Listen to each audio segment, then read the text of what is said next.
Welcome back and thanks for staying with us. So we're still reviewing Punch. Nima, you have a story. I have the 404 million from Nigerian school. According to the World Bank, that headline was misleading. The World Bank has done their report titled Choosing Our Future, Education for Climate Action, and attributes the figure 404 million students globally, including us in Nigeria due to the recent northern floods that are coming southwards, who have been displaced from school. So this report attributes flooding to about 81 countries temporarily shutting down schools due to floods, storms, heat wave. So just to highlight things, we were, of course, in the report, is highlighting climate change, including floods, as causing significant school closures, and notes that these disruptions remain largely invisible because they are not being tracked by relevant authorities. The Nigerian Bureau of Statistics recently reported that students in some parts of Nigeria missed school for 53 days, which of course brings us within this research. And the report that Nigerian Flood Impact Recovery Mitigation Assessment Report for 2022 and 2023 indicates approximately 1.3 million Nigerians were affected by flooding between July and October 2022. So we are, of course, in this. And I hope that this report and statistics that we are getting, the states mentioned, of course, are severely affected states: Bayelsa, Delta, Anambra, Kogi, Nasarawa, and Jigawa, among others. You know, we'll see an improvement of some sort in these states. It's important that as we take these reports, we're working with it to avert future occurrences. Definitely. So I took the Ogun State, the landlord defiling his tenant's 14-year-old daughter. They said his name is Bola Tobiloba. The neighbors found her hunched up, bleeding, and she was drenched in blood from her private part. So they took her to the hospital and then the police station, and the police have said he's going to face the full wrath of the law. The survivor's father took her to the hospital. It's just a very, very terrible, distasteful story. Why will you do that? You know, you have to have raped her, a 14-year-old girl. I mean, no. So sad. I just, you know, and they even spoke about another one, that a 55-year-old that on the 3rd of September, he defiled his neighbor's 13-year-old daughter. I don't know what's wrong with all these people. I really don't know what's wrong with them. It's everywhere. Definitely. Yeah, I think people should be, try to guard their children more. We need to do Even it though you more feel like you're in the same compound, they're in a safe space, just, you know, put an eye, yeah. All right, so I have the under 18 candidates, you know, as part of measures to prevent extortion and enhance service delivery. The Joint Admissions and Matriculation Board says that's concluded arrangements to fully automate its services to reduce physical contact with candidates. And this is because most of the candidates that write JAMB are under 18, they are young. And then they've been getting lots of reports of so a lot of issues, extortion. So they're saying that they want to limit the physical contact so that they can address those issues of exploitation.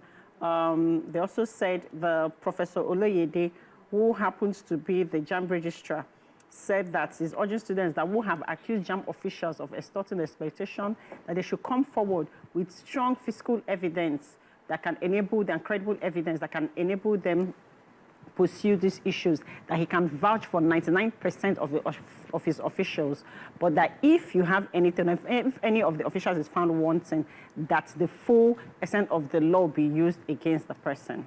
So basically, this is a good one. JAMB also announced a reduction in the cost of the purchase of JAMB forms for people living with disabilities. And they also promised to improve, to include free transportation to their centers. Visually impaired candidates. That's commendable. I want to take the fact that the NIN SIM-NIN linkage has been any line, about 65 million lines that did not connect themselves via NIN are now disconnected. They didn't get the extension they were hoping for. The deadline expired on the 14th of September, and they said that there would be no SIM active that is not linked via NIN.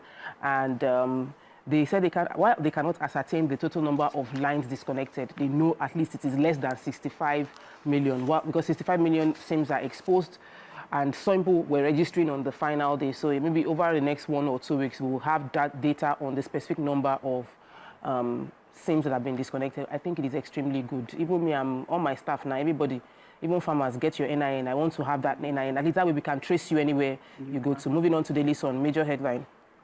Fuel, no respite as Dangote NNPCL standoff escalates as Nigerian breeze for higher prices. PMS is set to sell for 1,019 naira per litre in Borno, while 950 naira per litre is pegged in Lagos.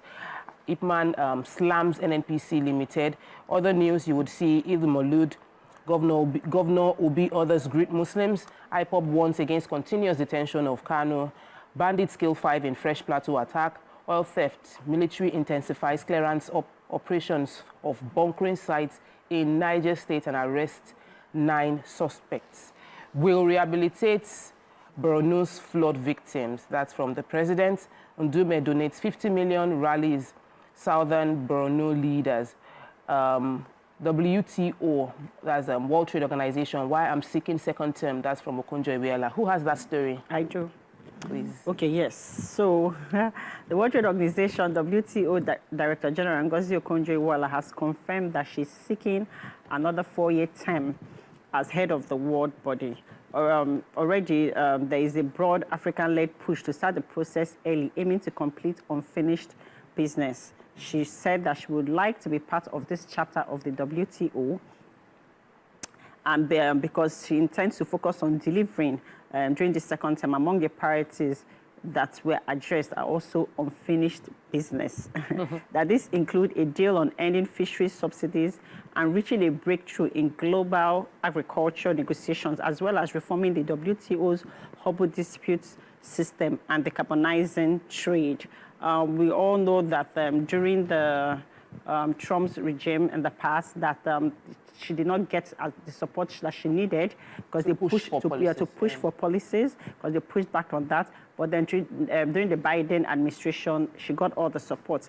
And people are trying to say that if Trump comes up again now as a president, that would that affect policies or anything? But she is insisting that she's not looking at all those things. She's focused on her focus. That she's focused on her focus. She doesn't focus on things that she does not have control over. Yes. All right, so what was another story? Let's just move. Oh, the oil theft and military intensifying. Go on. Mikey, what story do you have? No, I just took the bandits that attacked Plateau again. It happened between 7 p.m. and 7:30 when youths were on their way from Umba town to Ko village, and they were ambushed. That's basically the story. Moving on to Nigerian Tribune, major headline. Hitman tackles NNPCL over petrol price template. Says it's senseless to sell Dangote fuel higher than imported ones. Corporation is ready to sell at 950 per litre in Lagos and 1,050 in Maiduguri. In other news, NIMET predicts 3 days thunderstorm rains from today.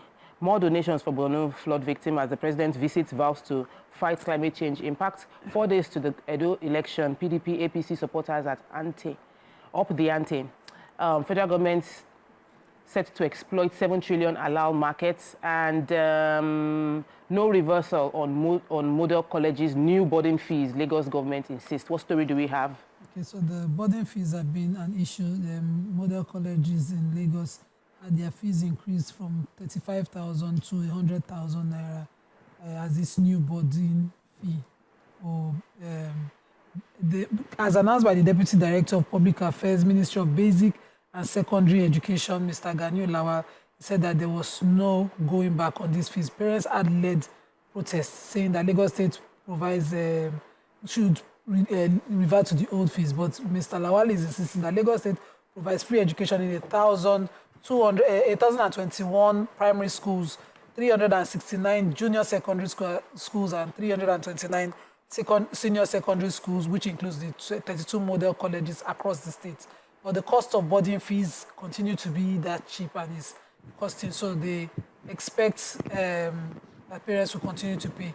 They also exempted Wetland Junior and Senior Secondary Schools and all the model colleges. Those are the places where they have to increase school fees. The Wetland Junior and Senior Secondary Schools and all the model colleges that are boarding schools. So their boarding fees, they insist, must be paid as from this new term as 100,000. You can't avoid it because of the cost of food. They have to provide food. And who has NIMET story? Thunderstorms. Okay, I have the thunderstorms. The Nigerian Meteorological Agency, NIMET, has predicted thundery and rainy weather conditions from Tuesday, which is today, all up until Thursday across the country. According to the News Agency of Nigeria, NIMET's weather outlook released on Monday says that the storms will spread over parts of Bauchi, Kebbi, Taraba, Kano, Katsina, Adamawa, and Kaduna, especially during the morning hours, and that in some of the northern states too, Abuja will be affected, Benue, and in some of the southern regions, we have Oyo, Ogun, Osun, Ondo, Ekiti, Enugu, Imo, Edo, Cross River, Delta, Akwa Ibom. Thank God Lagos is not affected, but we sympathize, and then everybody should just be careful because between now and Thursday, there'll be thunderstorms. All right, final paper for today. Vanguard, major headline. We definitely will be discussing Dangote Petrol. Nigerians to pay $9.50. There's still back and forth between both of them. And food prices. Others ease pressure on August inflation rate. In other news, Bet Niger Foundation honors 100 graduates with scholarship. Okonjo-Iweala Seki second time taking the story already. I think we've taken all the major stories in this paper. Which one? Inflation. Oh, yeah. So food price and inflation is the last. Food prices have, we've recently enjoyed a drop in the cost of food prices. This has not translated to higher purchasing power, but according to the National Bureau of Statistics again, our food index dropped by 2% to 37.52% as opposed to the 39.53% we had in July. So this August was a drop in prices of tobacco, tea, cocoa, coffee, groundnut, milk, yam, Irish potatoes, water yam, cassava, tuber, palm oil, and vegetable. And this is commendable. We are enjoying it. Also, in the same report, it has not increased our purchasing power, but things have really improved. We can attest to it. All right. Yes, definitely can attest to it. Food prices have come down. We'll take a quick break now. When we return, we'll continue with the show. Stay with us. We'll be right back.